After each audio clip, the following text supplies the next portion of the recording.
Hello everyone, Assalamualaikum. This is Masuda from Tutors Point. In this video, we're going to learn about IELTS listening part 3. So, moving on to listening, recording part 3. The third section is a conversation between up to 4 people and the fourth section is a monologue. The final 2 sections are concerned with situation related to educational or training context. Let's look at an example to understand better. অডিওটি start করার আগে এখানে কিছু answer আছে এই ধরনের কোশ্চেনের জন্য। Tips for recording type 3. Number 1. Is to practice increase skimming speed. Number 2. এই অডিওতে সব অ্যানসার অপশনগুলোর মধ্যে কিওয়ার্ডগুলো মেনশন থাকবে, বাট কনভারসেশনে সেই কিওয়ার্ড দিয়েই শুধু অ্যানসার করলে অ্যানসার রং হবে। অনেক কিওয়ার্ডের মধ্যে কারেক্ট অ্যানসার একটাই থাকবে। So don't be just keyword driven and first keyword শুনে ফার্স্টেই অ্যানসার সিলেক্ট করে ফেলবেন না। Number 3. Focus on conversation first. Question next. Let the conversation begin. Hello, I'm Randy Agotra from the Technologies Department. Ah, yes, good. I'm Dave Hadley. Thanks for coming to see me. That's okay. I believe you want us to do some work for you. Yes, that's right. I'm responsible for student admissions to the college, and I use a computer system to help process student enrolments and to do the timetabling. But it really doesn't suit the way we work these days.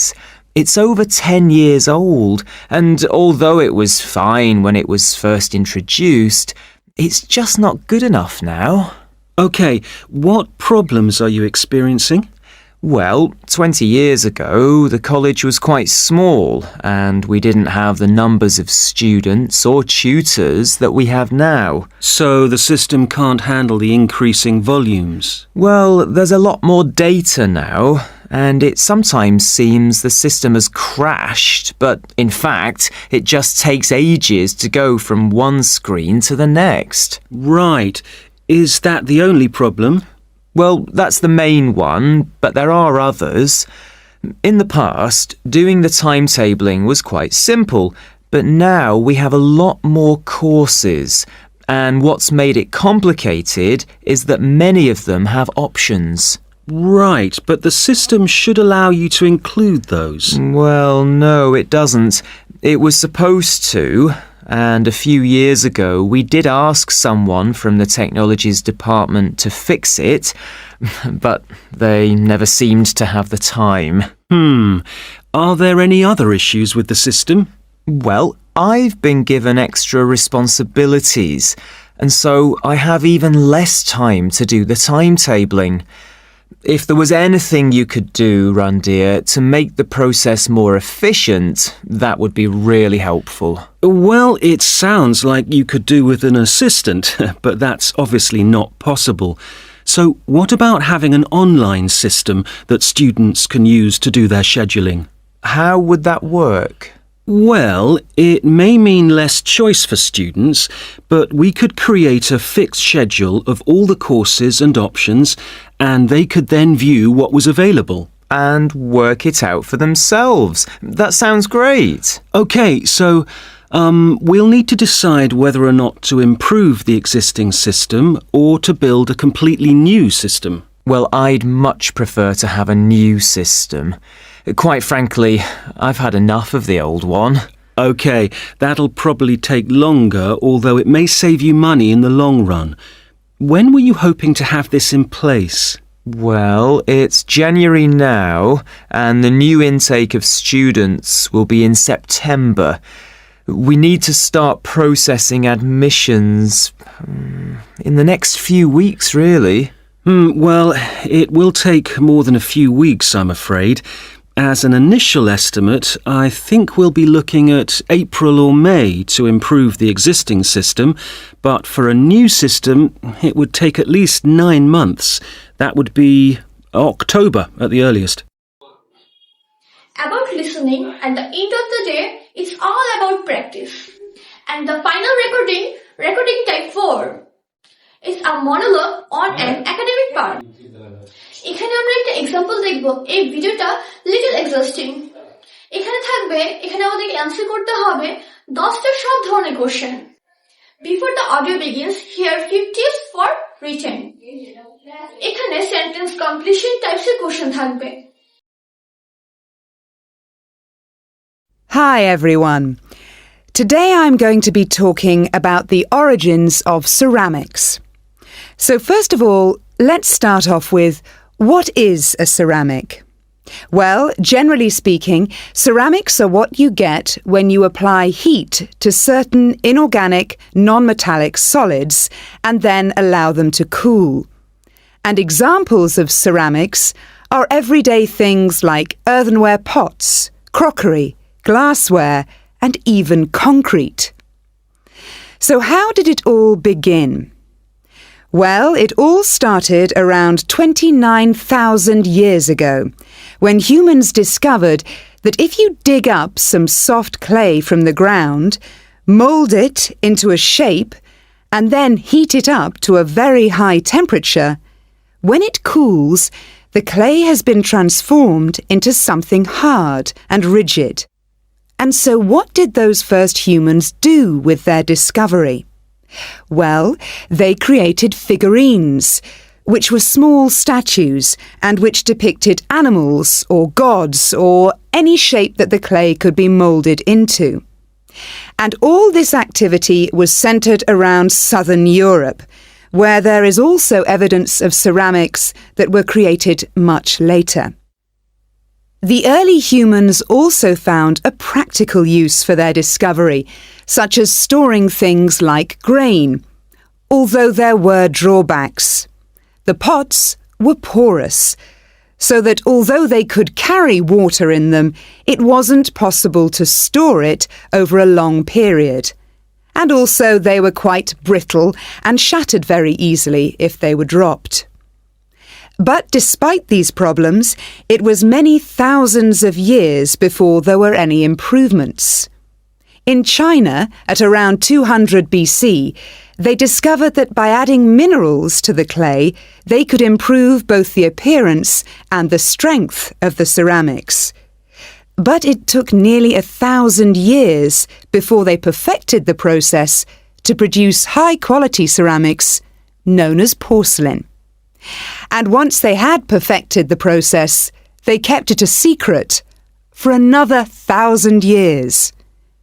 Compared to the first ceramics, porcelain was lighter, finer, harder, and whiter, and became an important commodity in China's trading with the rest of the world for hundreds of years.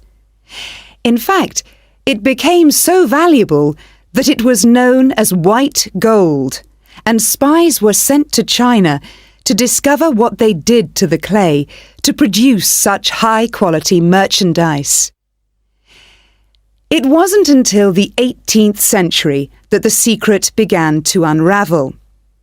A German alchemist called Johann Friedrich Böttger was asked by the king to make gold out of lead.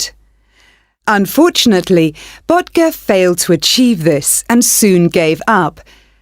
But in order to please the king, he attempted to make high-quality porcelain.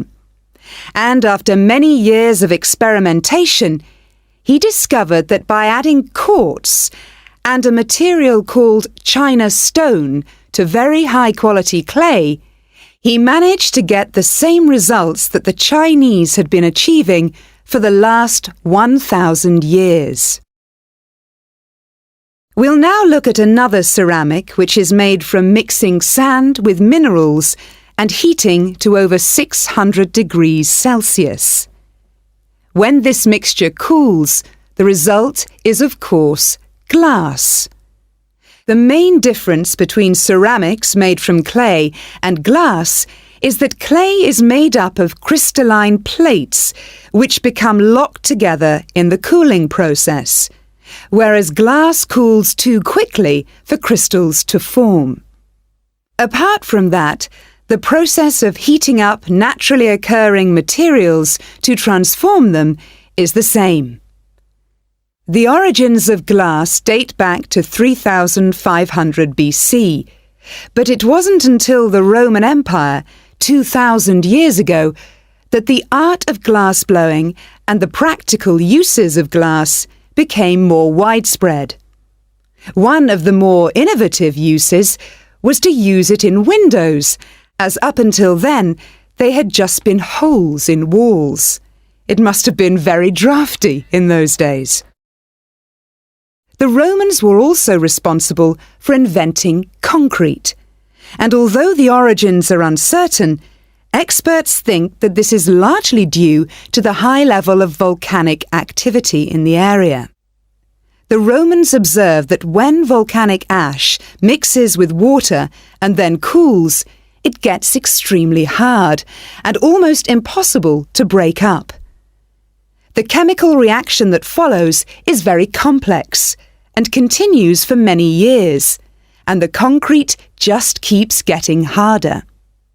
Evidence of this are the numerous Roman remains that are still standing, many of which are almost completely intact. One of the most important facts about concrete for the Romans was that it can be created underwater. As the Roman Empire grew, the Romans needed to take control of the seas, and for this they needed to build harbours capable of holding a fleet of ships. Pouring concrete mixture into the sea immediately started the hardening process, and rather than just dissolving in the mass of water, the substance was tough and long-lasting.